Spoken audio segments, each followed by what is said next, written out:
I'm a licensed therapist and I love my job and this career field, but this isn't what I thought I would be doing. Let me share with you how I got here, how I entered into this career field, and why and how I work with moms and daughters in the mother-daughter relationship. Because it's probably not what you're thinking. I've heard from many therapists who talk about how growing up they were the therapist in the friend group or they were the therapist in the family, and they loved helping people and listening to their stories and listening to other people's problems, and so they always wanted to become a therapist. That's not my story. I didn't set out to do this job. I was not the friend therapist or the family therapist. I was not the great advice giver or the one that people came to. Like, I wasn't that person. I didn't think I'd be in this field, and I didn't even fully understand how vast the field of mental health was and what the jobs in it consisted of. When I went to college, I wanted to be this big shot doctor that worked at Johns Hopkins and worked with children and cancer. And I also wanted to do cancer research. So therapy does not go in line with any of that. When I changed my mind on that and no longer wanted to be a doctor, then I wanted to be a chemist. Growing up, I loved science. That was my favorite subject. That was kind of where I came alive, and experiments and all of the things were really cool to me. So I wanted to major in chemistry, and I thought I could work for Exxon in the oil companies, or I could work for makeup companies and help to create makeup or create skincare, just work in the beauty industry as a chemist. So that was the second thing that I thought I would do. And then I changed my mind again, and I didn't want to do that. Maybe I was lazy. It's probably more because I was lazy, because I'm still very interested in chemistry, but I didn't want to continue. I wasn't really enjoying the classes, and I needed to graduate. I got to the point where I was probably a year out from graduation and then changing my mind again. And I didn't know how I was going to graduate. I didn't know what I was going to do. But I had enough credits in psychology and I really enjoyed the classes that I could go the psychology route and graduate and not have to stay too much longer in school in undergrad. And at that point, I was done. I needed an elective to graduate, and my advisor put me in clinical psychology. I wasn't sure what to expect. I didn't really know what the class was going to entail. I was just at the point where I wanted to graduate and I needed to do something. I was ready to move on. And I fell in love. I fell in love with clinical psychology and the mental health world, and it became just a big interest of mine, like science had been too. It kind of felt like a way to infuse science and people and art is how I view psychology. It's like all three of those into one, and it's integrating people. So I went on to grad school in clinical mental health counseling, and I became a therapist. I started out with wanting to work with children, and I worked with teen girls, and again, continued to fall in love and delve deeper into this field and into the career. And working with teen girls is what led me to working with mothers and daughters. Before I dive into the evolution of how I got into how teen girls led me to mother-daughter relationships, I want to share a bit about my own. I usually keep a lot of this information close because I've been worried about how it will come across or how it will be received. But I'm done hiding my story or just sharing very little bits of my story. I'm just going to share all of it. I do not do mother-daughter work because I have a painful mother-daughter relationship. I have a pretty good mother-daughter relationship, and I'm happy in it, and it's a joyful relationship for me, which is what I want for all of you, and I want healing for all of you as well. So my story is not intertwined in why I do the work. My story and my experience is not why I'm here helping you through mother-daughter relationships, through painful dynamics and mother wounds and all the things that come from a hurtful mother-daughter relationship. That's not my story, and that's not why I'm here. There are areas in my mother-daughter relationship where my mom could have done better, where my mom could have shown up differently, where I probably needed more from her and I didn't receive it. But it doesn't include trauma, it doesn't include pain, and it doesn't include her denying or deflecting or not accepting my experience. I have a mom who will acknowledge the areas where she fell short. I have a mom who will apologize and will take a look at herself. I have a mom who is self-aware to know that sometimes moms mess up. I have that, and I know that that's a privilege. And the reason why I haven't really shared that is because I have held on to the belief that most women who struggle with a mother-daughter relationship want to work with somebody who gets it from the experience of also struggling in a mother-daughter relationship. And because I don't have that, I have felt like that will hold me back from actually working with moms and daughters. But the work that I do has been so beautiful and amazing, and I love it so much. And I've reconnected many moms and daughters, and I've helped daughters who just can't reconnect with their moms, because I know that that's not always possible. I've helped them heal, and I've created a platform where both moms and daughters are safe, where I'm not blaming and I'm not shaming anybody. My goal on all of my platforms is that moms take accountability, daughters feel seen, and reconnection and repair happen when they can, or healing from mother wounds and breaking cycles and being the change maker in their family happens with daughters who can't reconnect with their moms. I don't hold this fantasy that reconnection and repair is always possible. It's not. There are times where estrangement, no contact, and no repair or reconnection is either possible or safe for the daughter to do. I know that there's times where daughters should not reconnect with their moms. There are moms out there that don't deserve it. There are moms out there that were deliberately abusive, but that's not the story for everybody. And that's why I take a full approach to the mother-daughter relationship. And I want to see it from all angles, and I want to help from all angles, because sometimes repair and reconnection is possible and sometimes it's not. Sometimes a daughter is going to heal on her own, and she's healing for herself to go on to have better and healthier relationships, either romantically, with her friends, in the workplace, as an aunt, with her siblings, like whatever we're talking about. She's going to go on to have better relationships because she healed this broken part of herself that was her very first relationship, the very first person that was supposed to love and protect her, and they failed in that department. And then there's times where a daughter is coming to me to heal for her own daughter. She's working to be the cycle breaker. That way her daughter has a different experience from what she received. So I try to take a full-on approach to the mother-daughter relationship, and I don't center myself or my story. I'm not here to tell other women what I did and what worked for me and how I healed and how I got through it. None of that is part of my work. My work is purely about attachment, about acknowledgement, about listening to the stories of the women that are in front of me, because no two mother wounds are the same. No one is sharing the same story. And so hiding my story and not sharing that I don't come from a painful background, I think is just holding me back from just sharing more. And so this is the first time I'm fully sharing and stating that, and just being honest in that fact that that's not why I'm here. I'm not here to help you heal because it's also helping me heal. I'm not here to help other women heal because I did it too and I want it for them. I believe that the mother-daughter relationship is so important. It is also so powerful in the way that it affects daughters for the better or for the worst, depending on what happened. But I know how integral this relationship is. I know how important this relationship is, and I know how it can shape a woman, and it can shape her life and her relationships for the rest of her life. And that is why I do the work, because I want to be a part of changing these stories. I want to be a part of changing the dynamics that women experience and what relationships look like for them, and how they walk through the world, hopefully with their head held high after meeting me and working with me, and knowing that they don't have to hold on to the things that their mother said about them.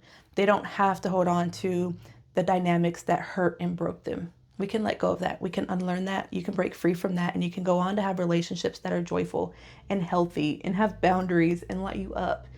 So that's a bit about my story and why I do the work with mothers and daughters and why I believe in it so much. But I want to go back to how teen girls got me here, because I also did not go into therapy thinking I'm going to do mother-daughter work, or I want to be a mother-daughter therapist, or this is the relationship I want to work with. None of that was on my mind. I didn't know this was a path. It kind of just landed for me. It evolved, and now I'm here. So let me go back a little bit and tell you how working with teen girls landed me to doing mother-daughter relationship work. Okay, while I was working with teen daughters, I sometimes had their mothers or parents involved, and sometimes I didn't. Sometimes they were in foster care. Sometimes they lived with their grandparents. The stories and their home lives were all vastly different. It just depended on the teen girl in front of me. But one thing that rang true once we dug deep, because that has been a part of my work since I started, is really figuring out the root. Like, root work has been my thing. I believe that all behavior makes sense, and nothing is really happening in a vacuum or like spontaneously. Everything makes sense. If we look at behavior, we should be able to connect it to something in humans. To me, in my mind, it just makes sense. And if it doesn't, you just haven't found why.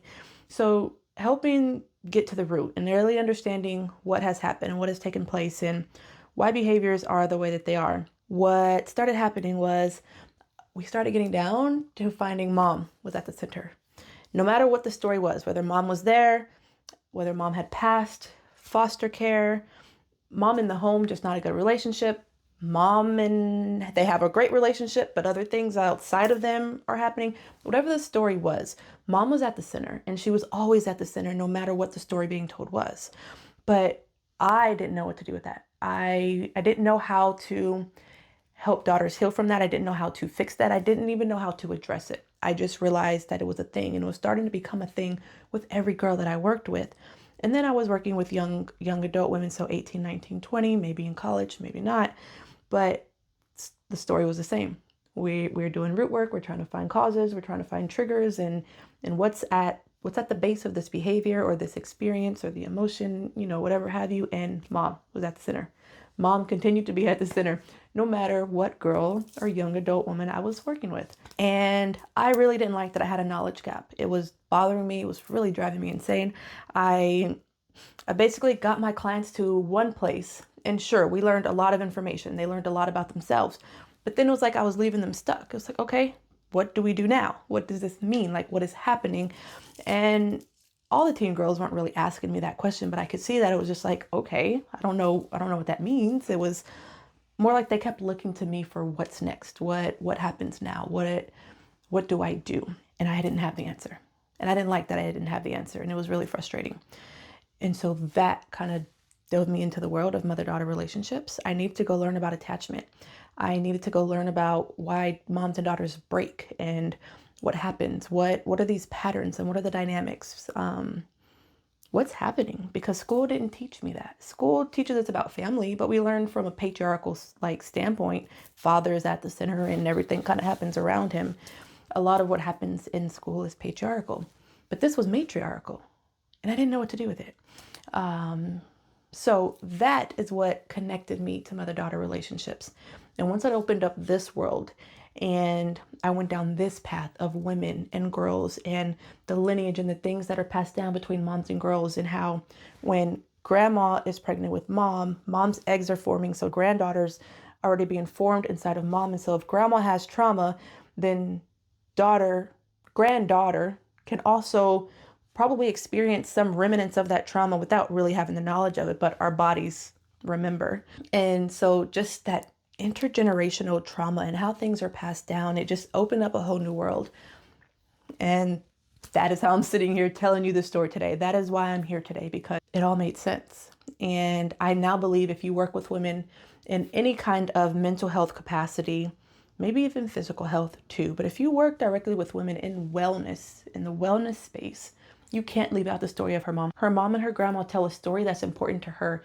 They tell a story that shapes who she's become. They tell a story about how she sees the world and how she moves through the world, whether it's good or bad or criticism or praise or cheers. That story tells a huge part of who she is, and we can't leave it out. So if you listen to my podcast, if you start to watch my YouTube videos, if you follow me on any platform and you come into my world and maybe you get the chance to work with me directly in a private one-on-one setting, or you download my resources. I have a boundaries guide that teaches you how to properly and effectively set boundaries with your mom. If you join my Inner Child Healing Challenge, which is a free 7-day email challenge, walks you through the steps of healing your inner child in 7 days, all through email.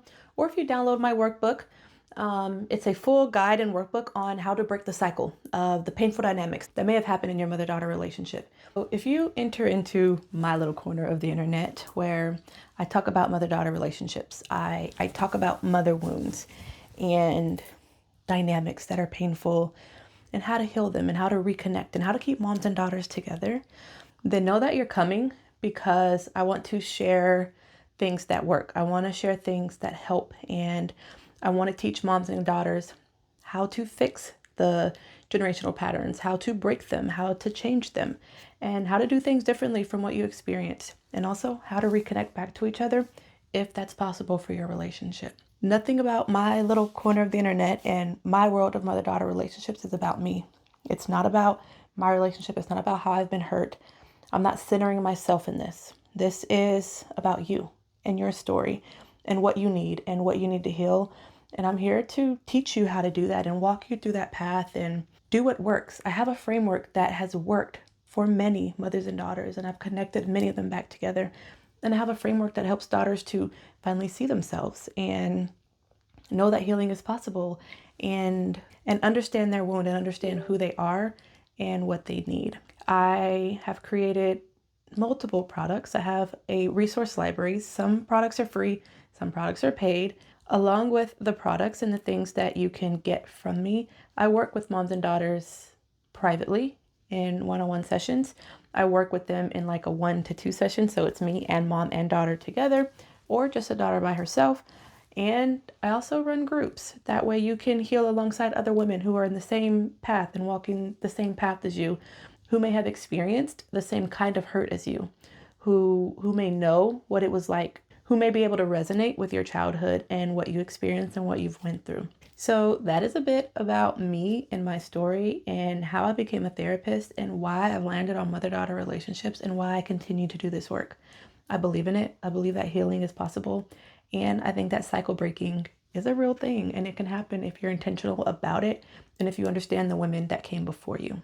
You're not going to break a cycle if you don't know what the cycles are, and those cycles are told in the stories of the women that came before you. So thank you for being here. I hope that you stay a while, and I hope that you have an open heart and are learning something from me, whether you're a mom or a daughter. I want you to know that here you're safe, and there's other videos you should watch. So I don't know where to point on the screen. Somewhere on this screen, I'm going to put up some videos.